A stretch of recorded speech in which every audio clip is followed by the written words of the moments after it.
Olá, queridos amigos, queridas amigas, estamos de volta aqui com o nosso programa Semeando Espiritualidades, Diálogo e Crítica, e saudamos todos aqueles que nos acompanham aqui no canal Paz e Bem e também no canal da Universidade Livre Pampédia e da Associação Brasileira de Pedagogia Espírita.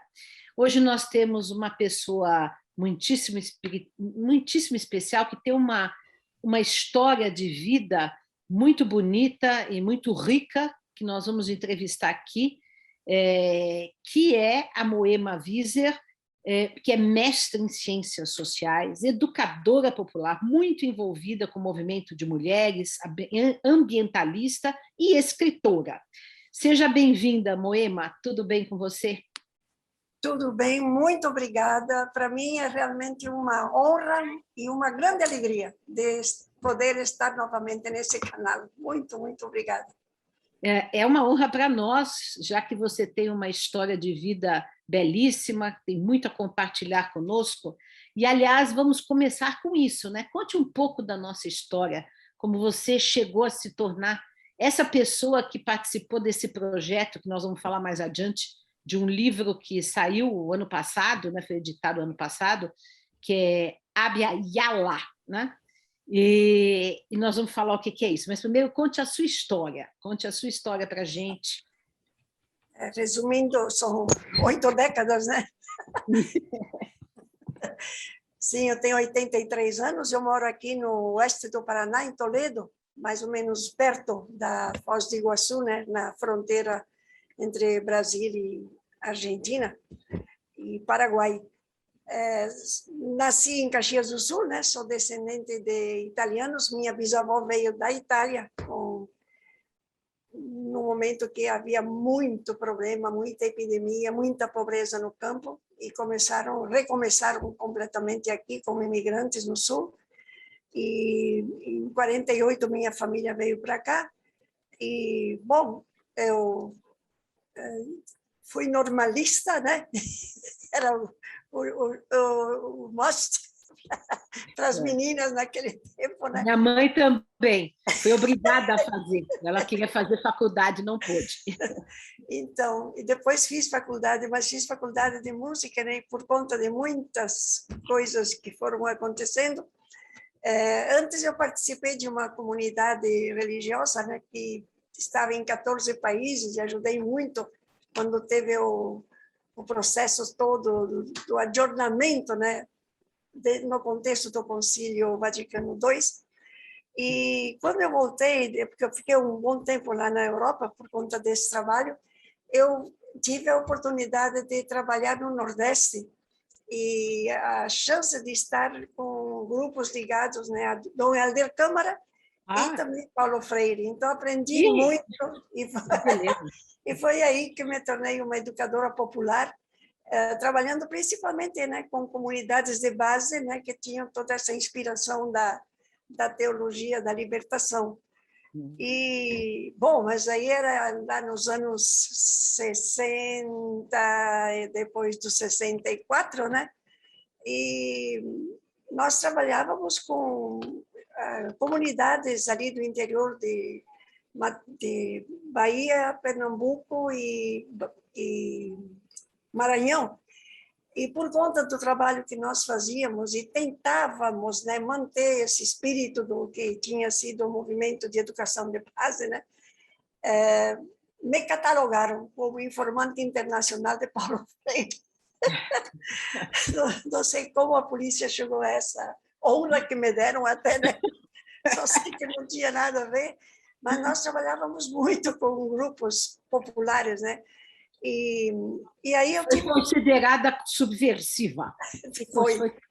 E a gente trabalhava com as igrejas, com bispos, mas sabe como é que é, sobretudo no Nordeste. Então foi assim que eu tive que sair do país e fiquei no exílio 7 anos, né?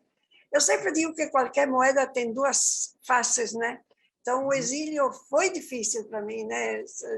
Deixei de ver a família, as pessoas amigas, o pessoal com quem eu trabalhava.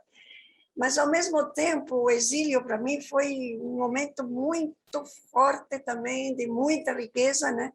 Eu tive a oportunidade de encontrar pistas dentro do que eu tinha aprendido em educação popular e que me levaram também a buscar outros horizontes, né? Quando nós estivemos no México, né? Não sei se vocês lembram, mas o México era o tempo de Luiz Echeverría ainda. Ele era tipo o paraíso dos exilados, porque ele recebia todos, né? Então foi lá que eu conheci Montonegros, Tupamaros, o MIR boliviano, todo esse pessoal dos vários partidos de esquerda, né? E gente que tinha sido, inclusive, vários tinham sido presos depois que saiu, iam para lá. Aprendi muito sobre a América Latina no contato com esse pessoal todo que estava lá, né? E aconteceu uma coisa importante enquanto estávamos morando no México, né? E ali aconteceu a primeira conferência das Nações Unidas sobre Mulher, Desenvolvimento e Paz. E eu estava frequentando o comitê de apoio à Bolívia, o comitê de solidariedade com Bolívia, porque o meu marido, ele é nascido no Canadá, mas como ele tinha morado 17 anos na Bolívia, né? Ele tinha se nacionalizado boliviano também. E tinha escrito gramática, gramática aimara, foi um trabalho muito grande que ele fez lá, e escreveu também sobre Tupac Katari e a Revolução Camponesa. Então, a gente frequentava esse comitê e aconteceu que chegou eu não fui na conferência oficial, estava na tribuna paralela, né? E nessa tribuna apareceu uma senhora da Bolívia, né, de lá de dentro da Bolívia, de um acampamento das Minas de Estanho, e eu fiquei muito impressionada de ver, né, naquela tribuna paralela uma pessoa que apenas tinha assim chegado a frequentar a escola primária até o 4º ano, né? Como ela se pronunciava frente a qualquer um dos assuntos que apareciam lá na tribuna. E aí, quando terminou, nós também tivemos uma outra reunião dos bolivianos, né, para saber o que estava acontecendo dentro da Bolívia, né? E foi a primeira vez que eu ouvi alguém de dentro vir e contar o que estava acontecendo. Era o tempo da ditadura de Banzer, né? E daí, quando acabou a tribuna, um dia a gente teve uma reunião e eu perguntei para ela: você não gostaria de dar seu depoimento, assim, que a gente fizesse um caderno, alguma coisa, para poder também divulgar entre pessoas que vivem situações parecidas, né? E aí ela disse: puxa, você já é a 4ª pessoa que me pede isso. Ela disse: eu não queria fazer negócio da minha vida. Eu disse: não, o que eu queria era ver se a gente podia fazer um trabalho que pudesse ser espalhado, né? Assim, junto a pessoas que muitas vezes vivem situações bem parecidas, mas não tiveram essa oportunidade de ter a consciência de classe que você tem, né? Porque ela fazia assim, interpretava e falava o que eu sabia, né? E então eu me ofereci também já na tribuna, disse: olha, eu falo 5 idiomas, se você quer, quando você está dando entrevista, né, eu posso falar, né, de espanhol, inglês, francês, português, italiano. Assim foi acompanhando, né? E aí ela aceitou, e daí nós começamos, né, no dia seguinte, né, ela só escreveu meia paginazinha dizendo: eu quero falar, mas eu quero falar do meu povo, não é um assunto pessoal. E aí a gente acabou, né, juntas, eu fiquei entrevistando durante 3 meses, daí datilografei numa maquininha Olivetti 46. toda Eu já tive uma também. E um gravadorzinho pequenininho assim, sabe? Cada cassete era uma cassete. Eu fiz jornalismo ainda com máquina de escrever. Então, e daí foi transcrição dessas, né? E, nossa, eu estava com mais de 1000 páginas, né? Aí comecei a fazer todo o trabalho, né, de corta, recorta e pensar qual era a linha, né, de reflexão que podia dar a partir de tanta coisa. Eu, como boa discípula de Paulo Freire, né, pensei que uma forma seria de trazer a reflexão sobre a ação, né? Então, para cada depoimento que ela dava, por exemplo, dizendo, né, o que ela tinha estudado e o que não tinha podido estudar, aí agreguei o que ela tinha dito lá numa palestra de universidade sobre o que ela achava a respeito dos que tinham oportunidade de chegar à universidade, que não se separassem tanto do povo, mas que devolvessem para o povo tudo aquilo que aprendiam com eles, coisas assim. E assim foi. Quando eu terminei de redigir, eu disse, bom, eu preciso ter certeza de que tudo que eu escrevi, ela se reconhece, né? Então, eu estava naquele momento, já tinha saído do México, nós estávamos lá no Caribe, na República Dominicana, daí eu fui para a Bolívia, fiquei lá 10 dias, e ainda era tempo da ditadura, era toda uma confusão lá naquele acampamento. Aí nós ficamos lá 10 dias, ela com a menininha pequenininha ainda, na sacristia da igreja lá de siglo XX, e ficamos lá lendo tudo juntas, né? Completando uma que outra coisa que ela tinha esquecido, e foi assim que daí eu fui lá para o editor, mas já com tudo muito resumido, e ele disse, bom, se a senhora quiser que se venda bastante e um preço melhor, tem que diminuir as páginas. Daí foi assim até que deu para terminar. A gente teve muita sorte, né? Para mim como é que se chamou o livro? Como é que se chamou o livro? O livro se chama Se Me Deixam Falar. Essa foto dela, né? E saiu em 1976. E aqui no Brasil ele apareceu em 1978 para 79, quando estava começando a se abrir um pouco, né, para redemocratização, como a gente pensou que fosse mesmo, né, por mais tempo. E foi traduzido para 14 idiomas. Nossa, então, que beleza. Foi muito Quer dizer, legal. você deu a voz, né, para uma mulher. Ela tinha voz, e eu acho que eu servi mais de alto-falante, porque realmente a voz dela é muito poderosa, né? Mas o que me deu muita alegria também é que aquele objetivo que eu tinha como educadora popular também se realizou, porque algumas pessoas, né, que quase não leem, né? Então, o livro também foi adaptado para cartilha, para programa de rádio, para teatro. Foi muito interessante. Aqui no Brasil fizeram um jornal-livro, né? Foi o pessoal da Nuepom, lá da PUC, né? E assim o pessoal distribuiu largamente, né? Assim, foi todo um acerto com a editora, que era do começo foi a Global. E eu disse, olha, nós não vamos tirar nada da comercialização, porque imagina o pessoal que estava lá no norte, né? Mas tinha gente trabalhando lá no que era para ser a Transamazônica, que estava com o livro na mão, e muitos sindicatos também, muitas associações. Então, eu me senti bem nesse sentido, né, de que o livro estava chegando onde devia chegar. E quando que você voltou ao Brasil? Que ano? Eu voltei no Brasil em 1980, né? Quando a gente... Mesmo quando houve anistia, né? Eu disse, agora eu tenho que voltar para o meu país, e foi muito, assim, diferente, porque depois desse livro, né, claro, o pessoal todo do movimento de mulheres, do movimento feminista, começou a me convidar para dar uma palestra aqui, para dar uma palestra ali, para eu dizer por que eu escrevi. Eu não sabia nada sobre feminismo, né? Então, 1975 marcou realmente uma nova etapa, porque eu vejo assim, né, essa inspiração, né, do Paulo Freire a partir da pedagogia do oprimido me levou realmente a abrir a cabeça, né, para vários grupos, né, que a gente naquele tempo não tinha essa facilidade de ver as várias formas de opressão, né? Inclusive a gente naquele tempo, os partidos políticos, os sindicatos, né? Quando eu voltei, que eu comecei a conversar sobre essa questão, né, de a gente fazer um trabalho sobre os direitos das mulheres, não venha dividir a classe trabalhadora, era a resposta que a gente recebia, né? Então, foi pouco a pouco, né, que a gente começou a perceber como as várias formas de opressão se cruzam se conjugam, se conjugam. Na mesma pessoa, né?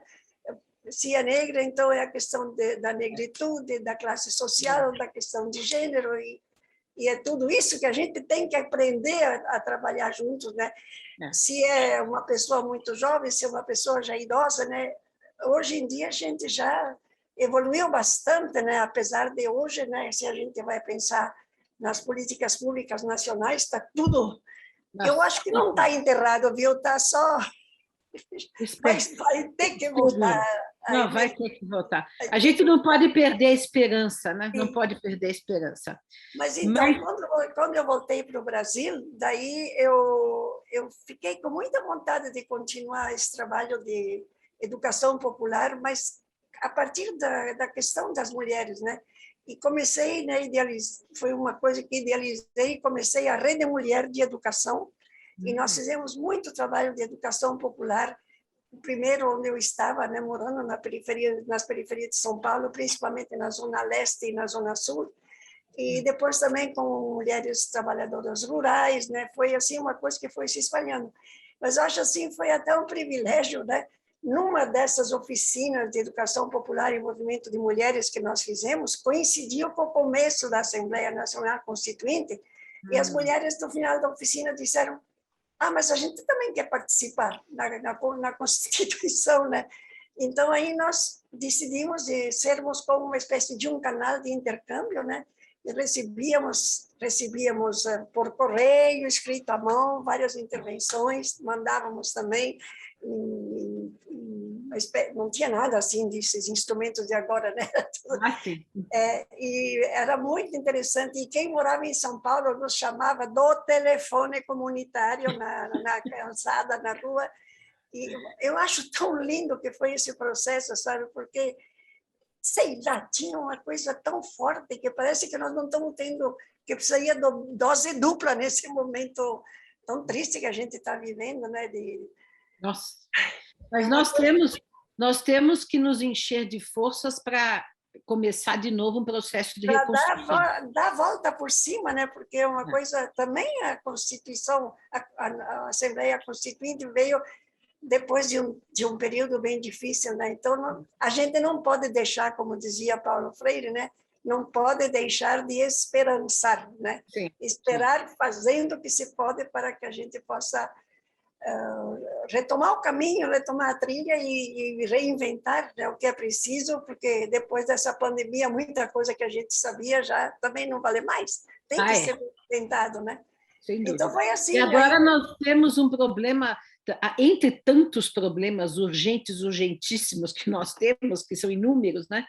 Nós temos aí a crise do aquecimento global, a crise climática, que é urgente, urgentíssima, né? Já passou da hora, né? Então, depois desse envolvimento no movimento de mulheres, então foi o que eu tive, assim, como um novo chamado, se você pode falar assim, né?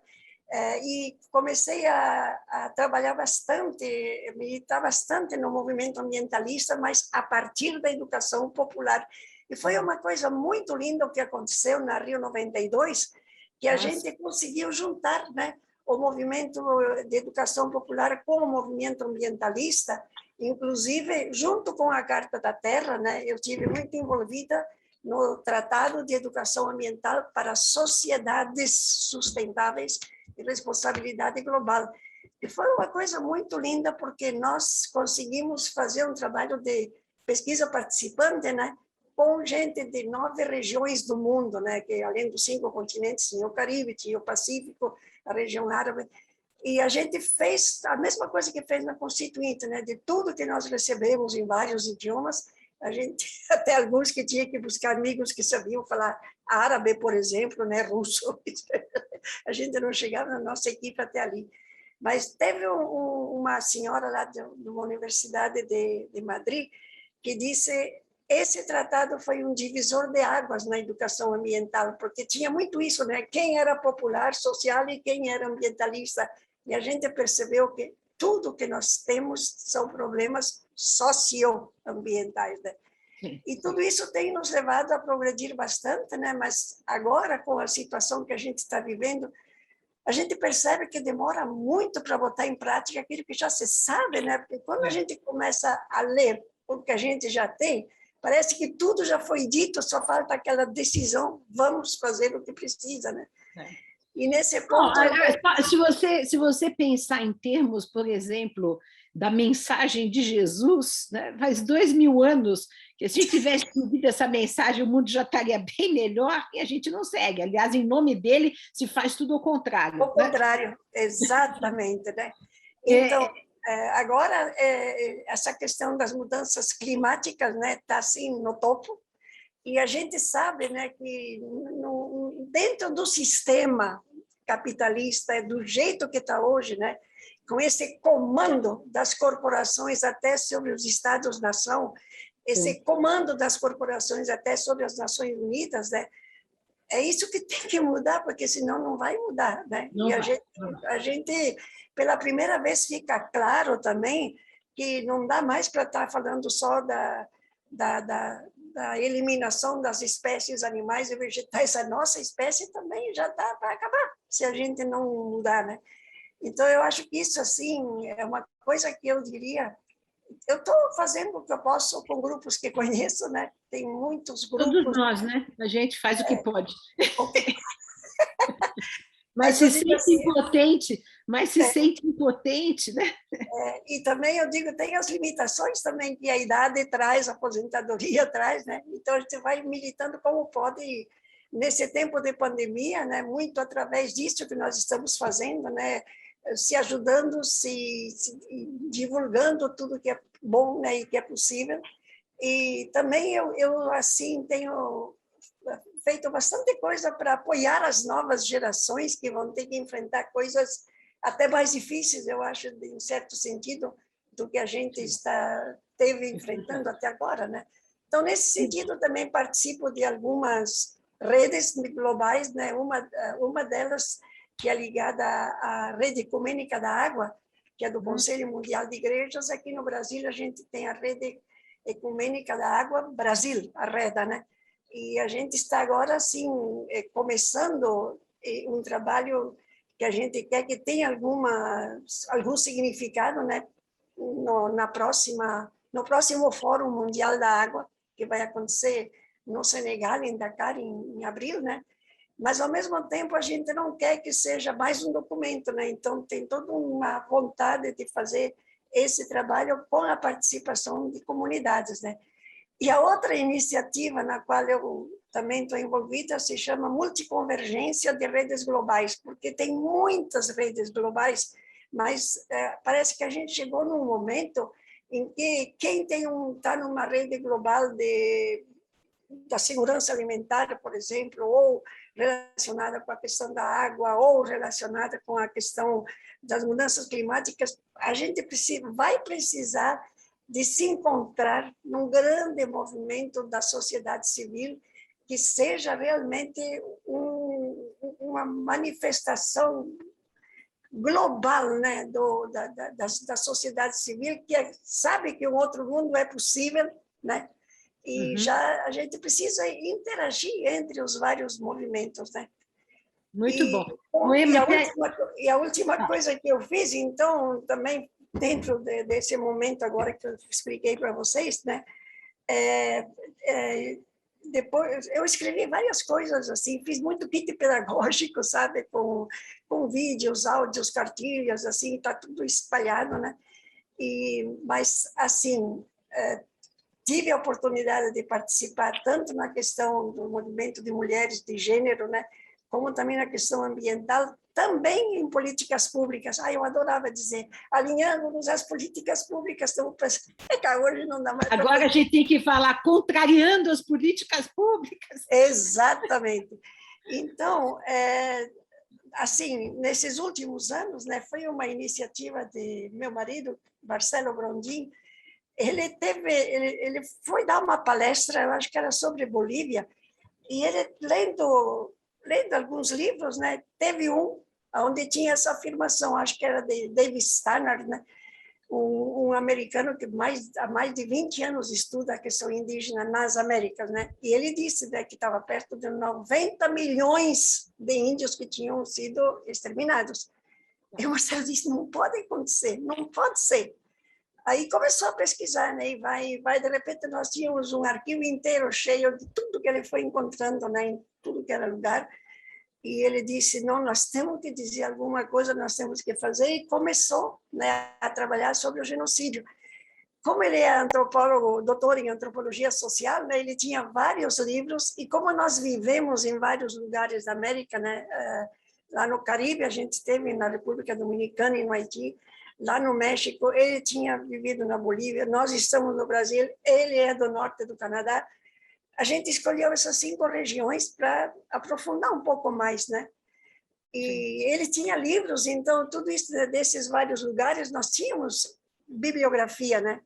E também ele tinha livros de gente que foi testemunha do começo, né? Tem aquela história das Índias, de Bartolomé de las Casas, né? Casas, é. Então, foi o primeiro, né? Bartolomé de las Casas foi o primeiro que denunciou genocídio então, indígena. só de ler Bartolomé de las Casas já dava uma canseira e uma tristeza de não querer continuar, mas aí era realmente o convite para ver o que foi feito depois, né?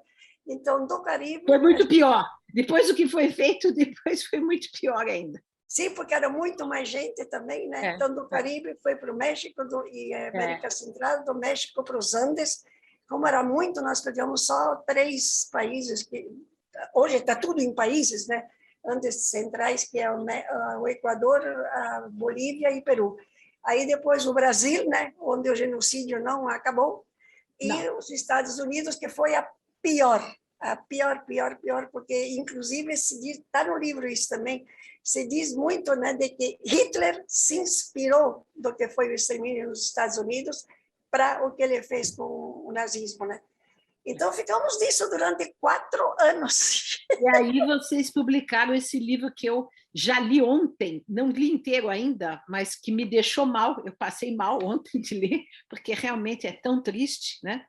Que é o Abya Yala, não é? Sim. Explica para a gente, explica para o público o que é Abya Yala. Olha só.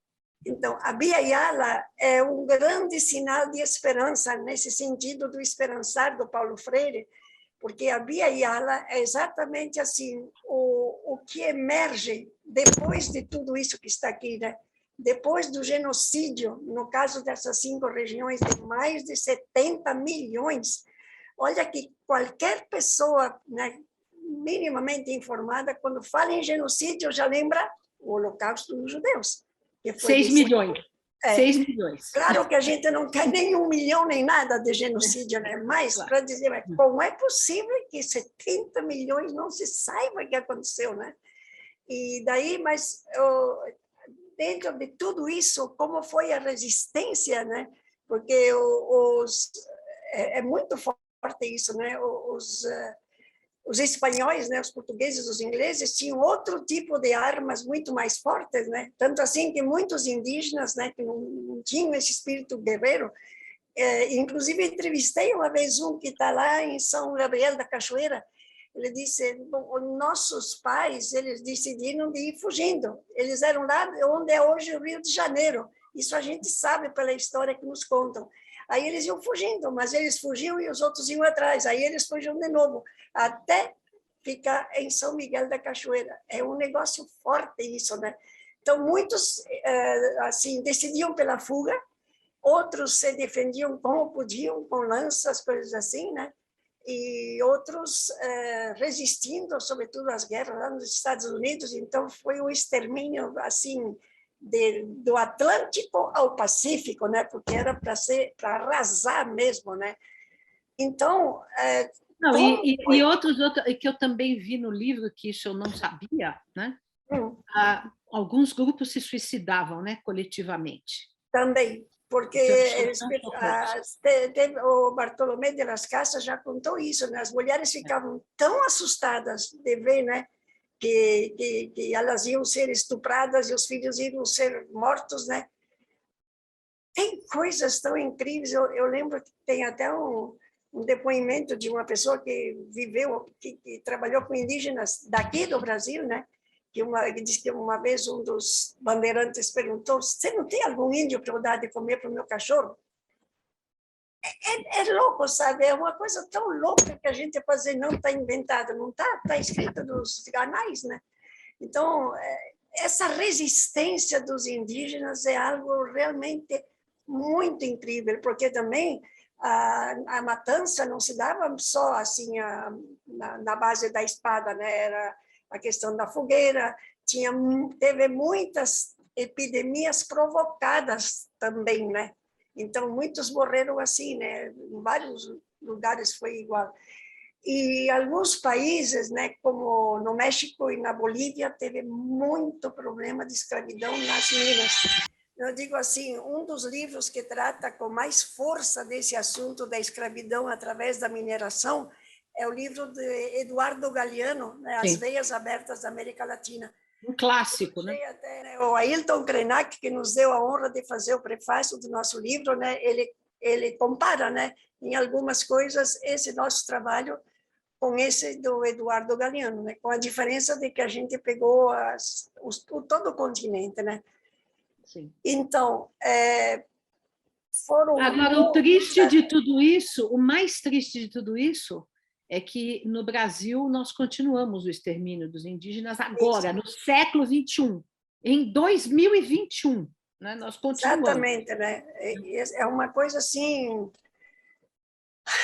Quando a gente pensa, né, tem coisas tão óbvias com relação a tudo que se está discutindo a demarcação de terras, né? É uma questão de juízo até, sabe, de bom senso. Como é que isso chega lá no Supremo Tribunal Federal e pede vista e a gente só está torcendo para que não haja um retrocesso ainda maior, né? Mas o que a gente poderia fazer mais para estar apoiando essa causa? Porque não é brincadeira, né? 6.000 indígenas de mais de 100 nações que estiveram lá. Depois as mulheres também fizeram a segunda marcha nacional das mulheres indígenas. É uma questão assim de uma cultura colonialista que ainda está penetrando as nossas instituições. As instituições são feitas de pessoas, né? Então está falando assim, gente, cultura colonialista, cultura patriarcal e cultura racista, né? São essas três coisas que se unem e se conjugam. Exatamente. O Maurício quer fazer pergunta. Moema, é claro que essa história toda, assim, essa invisibilidade da história, as dimensões desse massacre, a persistência dessas visões anti-povos originários até hoje na sociedade, tudo isso a gente está claro, né? A gente vê todo dia, só liga a televisão que a gente vê, mas ao mesmo tempo, e é isso que você fala também no livro, a questão da resistência, quer dizer, são séculos e séculos, e essas vozes, apesar de terem sido praticamente dizimadas, de terem sido totalmente invisibilizadas, de serem vistas de forma super caricatural na sociedade, elas estão ainda falando, e ainda estão falando, não só, estão propondo um outro mundo, que é mais do que só falar, quer dizer, elas não estão reclamando, elas estão falando assim, olha, esse mundo, vocês brancos estão loucos, vocês vão morrer todo mundo desse jeito. Para viver em harmonia com a Terra, a que você atribui? Porque eu acho que é poderosíssimo. Por que esse discurso não morreu? Por que essas vozes não foram completamente silenciadas e apagadas? Da onde vem essa força dessas vozes? Porque é impressionante. Eu não sei de outro caso tão forte assim. Então, tem muitas coisas, mas eu vejo assim, primeiro eu acho, né, que tem toda essa questão tão forte da espiritualidade indígena mesmo, né? E toda uma concepção do mundo bem diferente, né, que eles depois expressam nessa filosofia do bem viver, que não é uma palavra bonita, que não é uma coisa cerebral, é um jeito de ser, né? Então, essa questão, por exemplo, de considerar a terra como mãe, a Pachamama, né? Isso muda totalmente aquilo que é o que nós acabamos chamando de modernidade, né? Que realmente é um caminho para o túmulo da humanidade, né? Mas, assim, se você tem a mãe terra como sua mãe, então você respeita e você cuida dela, né? Eu lembro uma vez de uma palestra de uma venezuelana, ela dizia, cada vez que a gente vai atravessar um rio, a gente põe a mão na água e pede licença, né? Tem todo um ritual assim que às vezes as pessoas acham assim ridículo ou estranho, mas não é. É um jeito realmente de ser e de viver, né? toda essa questão também, por exemplo, das minas, né? Eu lembro que lá na Bolívia, né, entrando assim no socavão, tem uma imagem do tio, né? Porque para eles a questão de entrar dentro da terra também tem um outro significado. E eles pedem licença, eles pedem desculpas e dão cigarro, dão cachaça, coisa assim, porque para eles a questão de ir hurgar em la tierra, como eles dizem, né? Não é uma coisa assim que naturalmente deveria ser do jeito que é a exploração da mineração no modo capitalista de pensar, né? Então, eu vejo assim, não é por nada que hoje em dia, né, isso vem voltando, até porque a gente está vendo claramente que essa civilização na qual nós estamos colocados, ela está levando a gente à morte, né? Então, por exemplo, né, se a gente considera a Terra como mãe, ela tem o direito, né? Ela tem o direito de estar com a sua água limpa, ela tem o direito de se reciclar, né? Ela tem o direito de ter um solo que seja fértil, ela tem o direito... É isso que é uma coisa que a gente teria que aprender e que a escola não ensinou. Agora, só uma coisa para assim, ilustrar um pouquinho, né? Aqui no Paraná, a gente teve uma seca, né, que foi assim uma das grandes secas, né, e está secando o Rio Paraná, está secando o Rio Paraguai, e isso tudo está relacionado com a falta dos rios voadores lá da Amazônia, né, que está sendo cada vez mais devastada, e sem a floresta isso aqui também não acontece. A gente está muito, sabe, assim, tão limitado a pensar, né, município, estado, país, né? Não é assim que o planeta funciona, né? Então, eu tive a A oportunidade... natureza não tem fronteiras, né? A natureza Não não tem fronteiras. É outro jeito, né? Aqui eu tive a oportunidade, aqui no oeste do Paraná, de participar num programa que se chamava Cultivando Água Boa. A primeira coisa que a gente fez foi começar a repensar, né, a questão das nascentes, a questão dos rios que transcendem a limitação de município para outro, que às vezes dão tanta briga, de estado para outro, né? Porque imagina, se a gente pensa o Rio Paraná, começa lá em cima, em Brasília, nas águas emendadas, e vem descendo, e vem ampliando com mais e mais e mais, e vai desaguar lá no oceano, lá no Uruguai. Falta repensar toda a nossa maneira de estudar a nossa história, a nossa geografia, né? A questão dos indígenas, por exemplo, eu participei de um conversatório organizado pela Flaxo, lá no Equador, né? E era sobre a questão indígena nos lugares limítrofes, né, dos países, né? Então, assim como os Yanomamis tem aqui, tem lá na Venezuela, né? Os Guaranis estão aqui no Paraná, estão na Bolívia, estão no Paraguai, estão na Argentina, sabe? E eu vi, sabe, textos de senadores e deputados, né, dizendo que tinha que botar para fora de uma vez os guaranis do Brasil, porque eles não são daqui. Então, sabe, todos eles têm dupla nacionalidade, se você pode falar assim, né? Eles estão aqui no território brasileiro, né? Tem que ligar-se com as questões brasileiras, mas eles são de uma nação, né? De uma nação que existe há muito tempo antes de ter o território brasileiro como nós. Por isso que esse livro que nós fizemos, eu fiz muita questão, né? Eu falei bastante isso, disse com o meu marido, vamos fazer numa linguagem que qualquer adolescente possa ler e entender. Está muito claro mesmo, está muito direto, né? E eu já fiz experiência com jovens aqui de Toledo, né, que leem o livro e passam adiante e comentam. Ou seja, está numa linguagem que eu fiz questão, né? A gente foi muito rígido com a questão dos dados, né? Não tem, eu acho que essa questão é assim importante para nós, né? Mas nós não tivemos a pretensão de fazer um estudo acadêmico. esse livro foi um livro para o público mais amplo possível, e não só de adultos, né, mas também para jovens, para adolescentes. E Não, a gente acha que se professoras e professores, né, tiverem acesso ao livro, mais facilmente também vão ensinar a história de maneira diferente para as crianças, né, mesmo da escola primária. nós vamos colocar aqui embaixo no nosso programa o link de acesso à venda ao livro, que ele tem para vender em e-book, tem para vender impresso, e Sim. tem também em espanhol, que ontem eu vi, né? Sim. E dentro do que você falou, né, da Pachamama, da Terra-Mãe, eu queria lembrar o seguinte: aqui nós fazemos sempre um diálogo, né, entre espiritualidades, um diálogo interreligioso. Me lembrei, quando você estava falando da Pachamama, que o santo mais popular da Igreja Católica, que não pertence só à Igreja Católica, porque todo mundo gosta dele, eu, inclusive, sendo espírita, adoro, é o Francisco de Assis, né? Que fala no Cântico do Sol, a nossa irmã, a Mãe Terra. Né?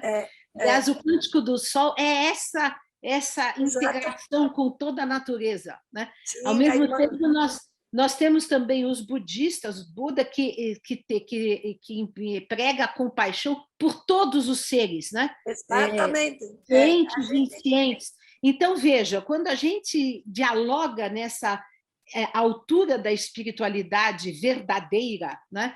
Que não se vende ao capitalismo, que não se instrumentaliza como forma de dominação, né? As espiritualidades podem se encontrar para salvarmos, né, o planeta, para salvarmos as pessoas, para salvarmos a verdadeira Mãe Terra e a verdadeira, digamos, humanidade, né? Com toda a sua luz, né? E com toda a sua diversidade, né? Porque até agora a gente está muito nessa questão monolítica, né? De um tipo de civilização que se impôs, né? E por isso que eu acho assim, a gente precisa muito querer aprender dos indígenas, né? Porque eles estão ensinando para a gente muita coisa, né? Eu vejo tudo que eu posso, né? Hoje a gente tem tanta facilidade com esses instrumentos, estão na mão da gente, né? Tem vários que têm programas, né? Que tem blog, que tem muitos indígenas que estão fazendo cinema, que estão fazendo vídeos, que a gente pode, sabe, tentar tem que querer aprender, né? Mas tem muita gente que acha eles ignorantes, né? Quando a ignorância está em nós, né? Então, Leonardo Boff é que fala muito isso, né? De que a cabeça pensa onde os pés pisam, né? Mesmo que eu não possa pisar na terra indígena fisicamente, né? Mas eu posso estar junto com eles ali, tentando ver e ouvir e aprender. E como as mulheres indígenas falaram na marcha, né?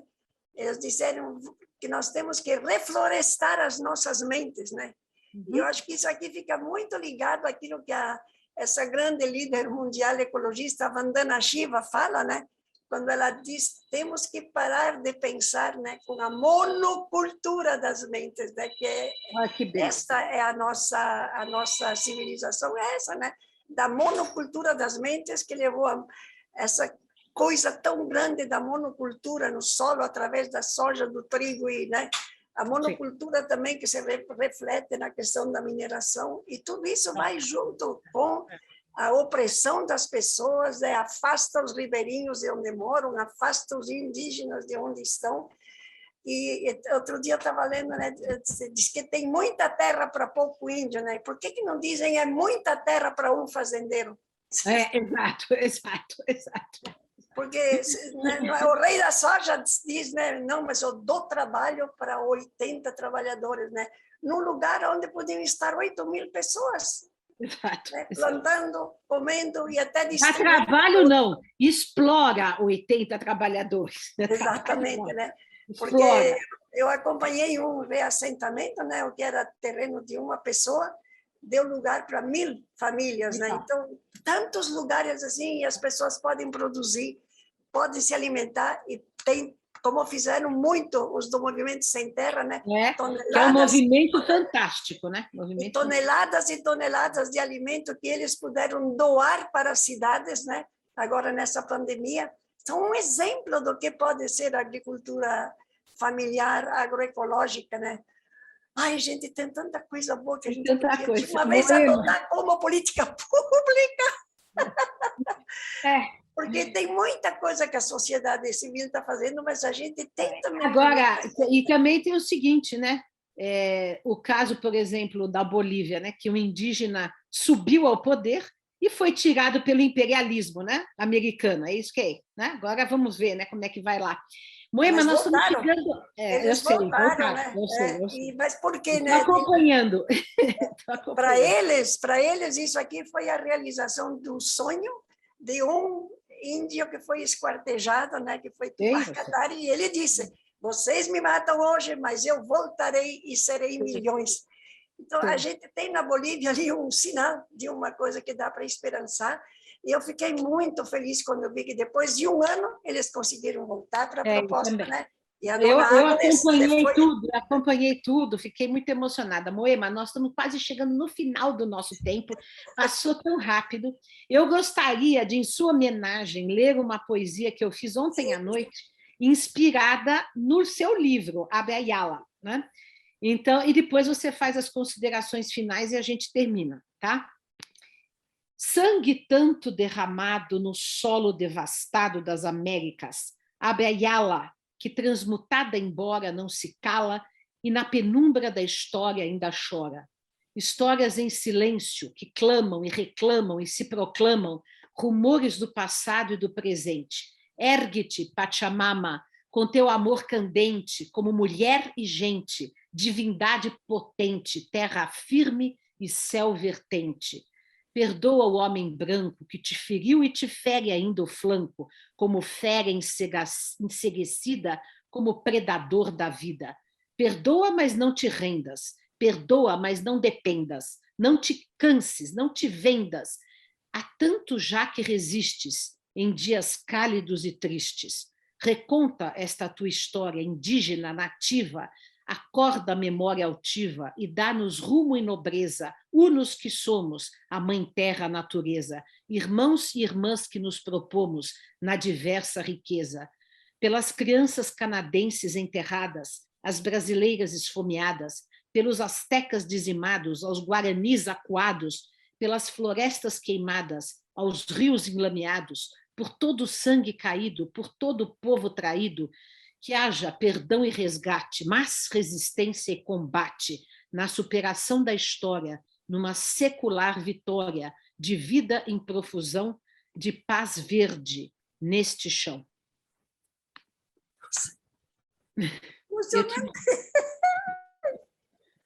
Que bonito, muito obrigada.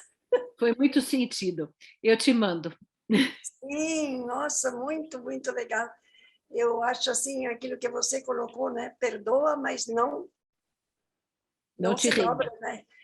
E quem tem que fazer uma reparação histórica, né? São justamente, né? Todos nós, mas principalmente, né? Os governos e as igrejas, né? Sabe? Porque foi a cruz e a espada que fizeram juntos, né? E eu vejo assim, tem um certo movimento das igrejas, mas muito tímido. A gente deveria ver a forma, né, de que isso se tornasse algo muito mais forte, e não só pedir para o Papa pedir perdão, sabe? Eu acho que em qualquer igreja onde se esteja, a gente aprender a não ser mais racista, né? Essa que é a questão, né? Aprender a apoiar, a ser aliado, né, daquilo que os indígenas estão propondo para nós. Né? E sem intenções catequéticas, né, que ainda existem. Com certeza. Né? Ainda existem nos missionários, né? Agora são os evangélicos, antes foram os católicos, agora são evangélicos, né? Que convertem os pajés em pastores e assim vai, né? E ao contrário, nós temos que aprender. Moema, muitíssimo obrigada, a sua contribuição foi incrível, foi emocionante, agradecemos muito, né? E vamos colocar aqui embaixo, para todos os nossos que nos acompanham aqui, os links para comprarem o seu livro, os seus livros, né? E principalmente que nós possamos fazer uma diferença. Muito obrigada, Moema. Eu que agradeço muito e fico muito feliz, né, que as pessoas possam ler e ajudar a divulgar, né? e que isso ajuda a criar essa nova cultura que nós precisamos, né? Que eu estou tentando aprender e aprender e aprender. Porque como educadora popular, eu acho que mais do que tudo, eu preciso ser uma eterna aprendiz, né? Muito obrigada por essa oportunidade. Um grande abraço para você, viu? Sinta-se muito abraçada. Para você também, viu, Maurícia? Muito obrigada. Tchau.